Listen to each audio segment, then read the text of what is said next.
Você já foi mal compreendido por sua própria família? Imagine como Jesus se sentiu quando seus próprios parentes pensaram que ele estava fora de si. Hoje vamos continuar explorando as controvérsias no ministério de Jesus e descobrir a poderosa resposta que ele deu àqueles que duvidaram dele. Prepare-se para uma nova perspectiva sobre o verdadeiro significado de família e fé. Vamos começar com uma oração. Querido Deus, pedimos que a tua sabedoria e o teu Espírito Santo nos guiem neste estudo. Que possamos compreender profundamente as lições de Jesus e aplicá-las em nossas vidas. Abençoa cada um de nossos seguidores e ouvintes em todo o Brasil, dando-lhes clareza, discernimento e a capacidade de viver tua verdade. Que este estudo nos aproxime mais de ti e de teus ensinamentos. Em nome de Jesus. Amém. Olá, pessoal! Bem-vindos de volta ao nosso canal, onde exploraremos as lições da Escola Sabatina através dos comentários de Ellen White. Hoje continuamos a série sobre as controvérsias no ministério de Jesus. Vamos focar em Marcos 3, versos 20 a 21, onde vemos a família de Jesus preocupada, pensando que ele estava fora de si. E a resposta poderosa de Jesus em Marcos 3, versos 31 ao 35. Fique conosco para entender o verdadeiro significado de família e fé, segundo Jesus. Estamos estudando a lição 3 com o título Controvérsias. O verso para memorizar está em Marcos 2, versos 27 e 28. E Jesus acrescentou: o sábado foi estabelecido por causa do homem e não o homem por causa do sábado. Assim, o Filho do Homem é Senhor também do sábado. O tema desta quinta-feira, 18 de julho, é História em formato de sanduíche, parte 2. Vamos começar com a primeira parte da história em formato de sanduíche em Marcos 3, 20 e 21. Jesus havia entrado em uma casa e uma grande multidão se reuniu ao ponto de ele e seus discípulos não conseguirem nem comer. Quando seus parentes ouviram isso, saíram para prendê-lo, pois diziam: ele está fora de si. Essa situação demonstra a preocupação da família de Jesus com o que eles acreditavam ser um comportamento irracional ou perigoso. Agora, avançamos para a resposta de Jesus em Marcos 3, versos 31 a 35. Enquanto ele ainda falava à multidão, sua mãe e seus irmãos chegaram e, estando do lado de fora, mandaram chamá-lo. A multidão que estava sentada a seu redor disse: tua mãe e teus irmãos estão lá fora e te procuram. Jesus então respondeu: quem é minha mãe e meus irmãos?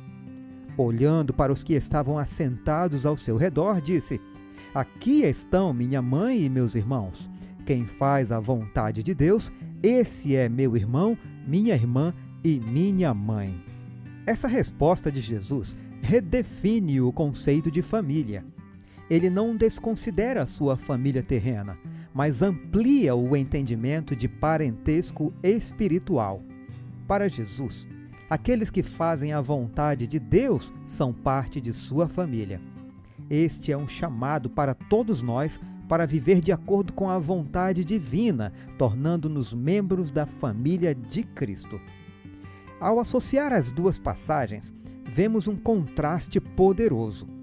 Enquanto seus parentes de sangue questionam sua sanidade, Jesus afirma que a verdadeira família é composta por aqueles que seguem a vontade de Deus. Este é o recheio no meio das fatias da história.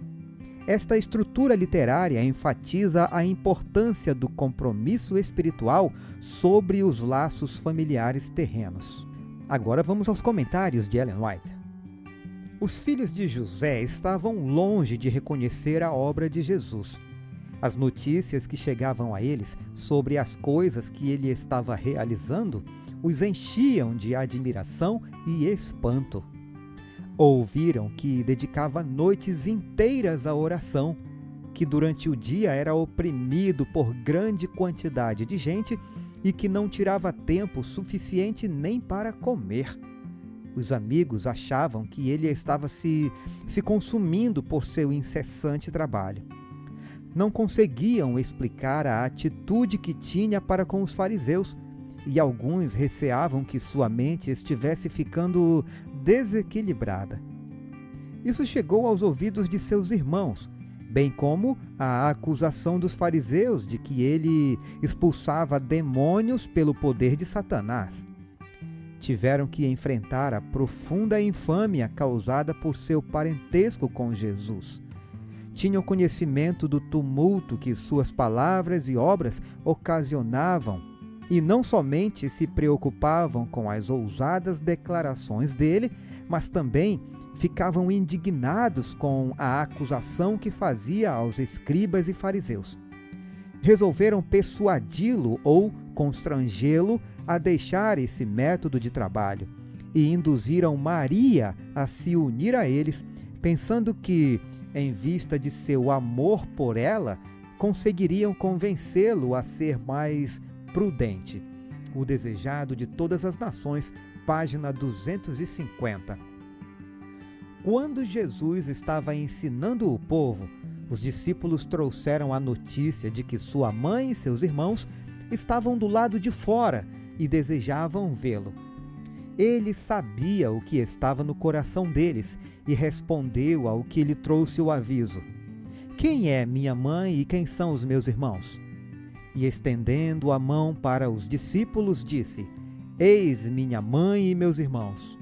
Portanto, aquele que fizer a vontade de meu Pai Celeste, esse é meu irmão, minha irmã e minha mãe."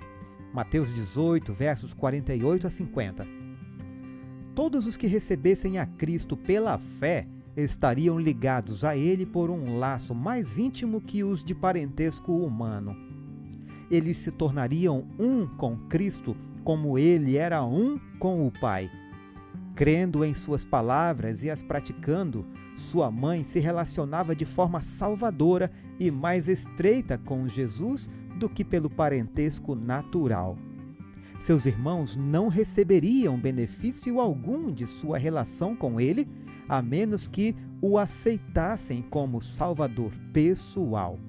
O Desejado de Todas as Nações, páginas 253 e 254.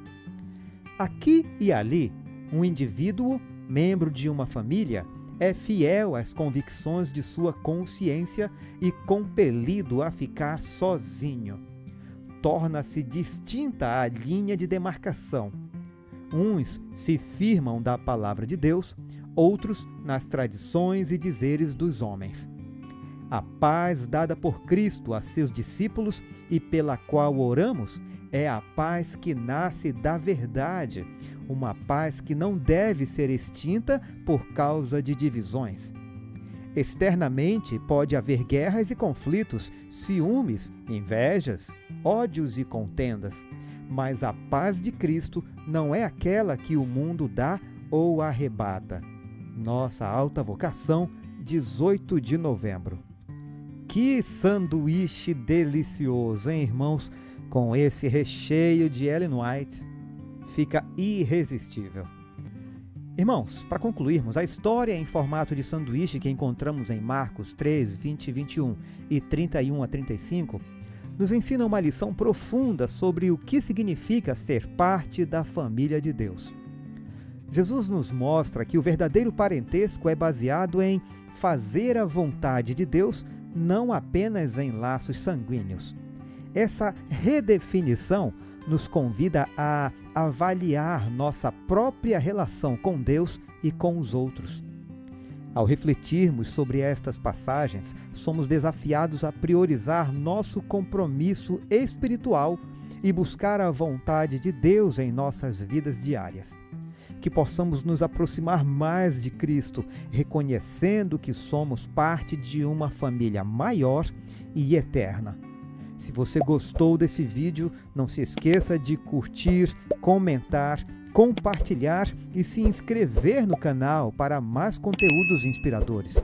Que Deus abençoe a todos. Um forte abraço e fiquem todos com Jesus.